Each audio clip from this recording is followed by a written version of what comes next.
No, you're so handsome that you throw everybody off. Princess Peach was hot, I'm just gonna say. Donkey Kong Country, yes. He was Which good. my wife, totally addicted to that game. She would come home every day after art school and play that for hours. Which, at one point, I was like, we should probably have food and do, like, she got totally addicted. Which also is kind of hot. I'm just saying, never marry a girl who hasn't beaten a video game.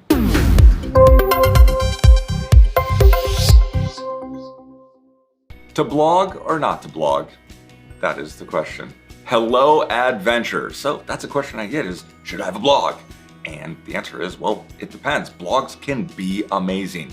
As of last count, there was almost 250 million blogs, and most of those were individuals that were blogging about things that they were passionate about. So that brings up an interesting idea, is that the internet is powered by passion. They're not powered by corporations. It's powered by things that people are interested in, and they can be amazing. Remember, we do not live in the information age, we live in the editorial age. We are looking for people to help put all this information and help put life in context. And a blog can be a great place for somebody to collect all of the different things that they curate. For example, Disney spends a lot of money now actually giving vacations to mommy bloggers, because mommy bloggers have become more influential than brands. So that mommy blogger is saying, hey, here is a product that I like, or here's a product that I don't like, or here's how it worked for my family, or here's what my schedule is like. And what happens is they start to build this audience, they start to have influence. And what happens in many cases is that those mommy blogs are actually more influential than corporate websites, because we live in this new world. So blogs can be incredibly valuable. So the question is, should you have a blog? Well, I think we have to ask ourselves a couple of questions first. I think the first important question is consistency. Is that, will this be something that you can be consistent? So what happens like with Google search engine, or when you hear this word SEO, all that means is search engine optimization. And what they're trying to figure out is, how does Google work their algorithm to say who is the top 10 in this search? And that is always changing. One of the things that Google hates is inconsistency. So they don't want you to start a blog and then not start it and then blog a little bit. What they're saying is, hey, you know what? This person is inconsistent. I'm not sure I should give you information about what they're blogging about, because I just don't know if they're going to be up to date. So it's important that when you're ready to blog, that you're going to do it when you can be consistent.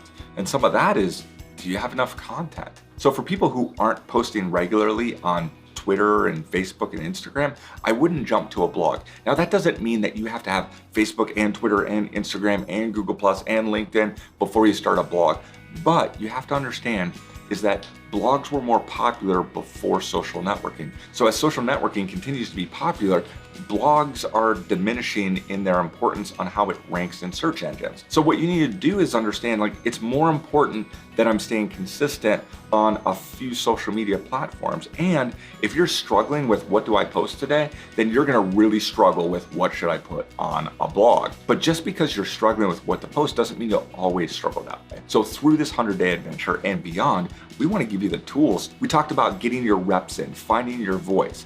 You need to make sure that you can be consistent and you have enough content that you're going to be able to be consistent with updating a blog. So another question that you have to ask yourself is, well, what am I going to blog about? In the beginning, you could blog about that you had pancakes for breakfast, and it was just cool that like there was another blog. But now you have to have something that's unique. See, you need to be freed from the idea that everybody has to like you, that everybody has to want to buy your product. In many cases, you only need a few percent of a population to support what you want. It's even been said that if you have 10,000 fans, if you have 10,000 people that are using your product or are following you regularly, that you can do that the rest of your life. We know what that means is that out of 7 billion people on the planet, there's a lot of people that don't have to like what I'm doing.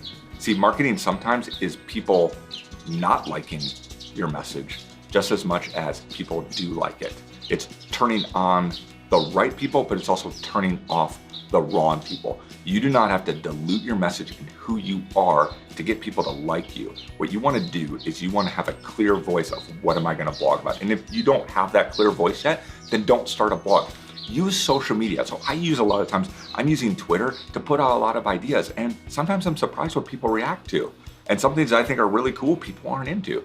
So it helps me just kind of test things out. And so I'm tweeting those things. And then one of those that really strike a chord with people, it makes me think. And then I might put that on Facebook and I get comments and it helps shape that. Well, ultimately that might turn into a blog, but it started with almost trying and testing it out on social media. This is why you need to develop your voice. See, today alone, there were 77 million blog posts. 77 million. And you know what? It feels like TV. Like I have 300, 400, I don't even know how many channels. But I sit there sometimes and go, there's nothing on TV. Don't just be another noise, another channel. Before you decide you're gonna do a blog, decide, what am I going to blog about? What are those topics? And try those out on social media first and be developing your platform as you're moving into that. So now that you've decided to blog, we need to decide, well, which direction are we gonna take? Well, there's two paths that I recommend. The first one is Tumblr and the second one is WordPress. Now, what I love about Tumblr is in and of itself, it is a social network. It allows me to get a feed and follow some friends, and they might be posting something that I'm really into. And so I can repost that or like reblog that, and I can like those different posts and I can be inspired by that. I can kind of curate a feed.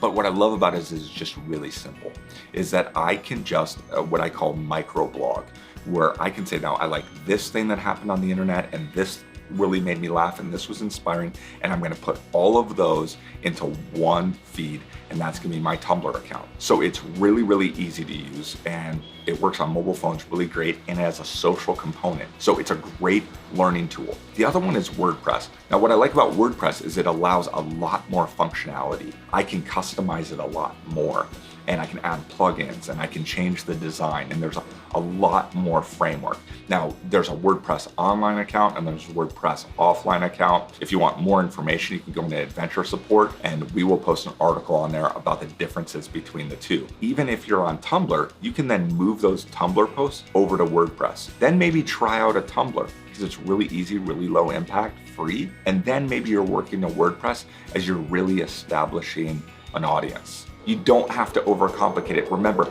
ready, fire, aim. Start slow, make 1% changes, and move from there. So one of the questions I get asked is, well, how often should I blog? Well, I think that depends. Let's say that you were blogging about different music releases. Well, they come out every Tuesday, so you probably should have that every Tuesday.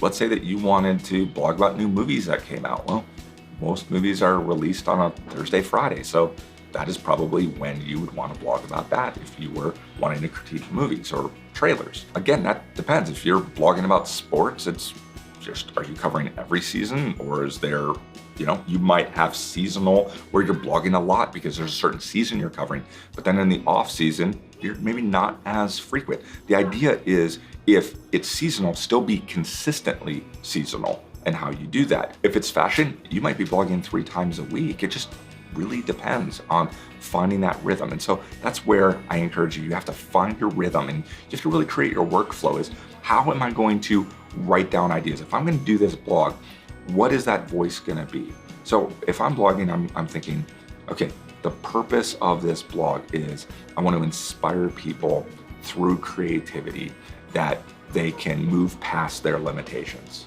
Well, then I need to make sure that I'm curating that. If I go on an adventure that keeps me away, that all of a sudden my blog isn't shut down, that I have enough content in there. So you really need to answer that question for yourself. The important thing is, though, is that when you're ready, you start. Remember, we live in a world that's ready, fire, aim. So when you think you're ready, then fire, start doing it, and then get better. Make those 1% changes, because remember, a blog is an archive of your adventure, and the world needs to read all about it, and your adventure begins right now.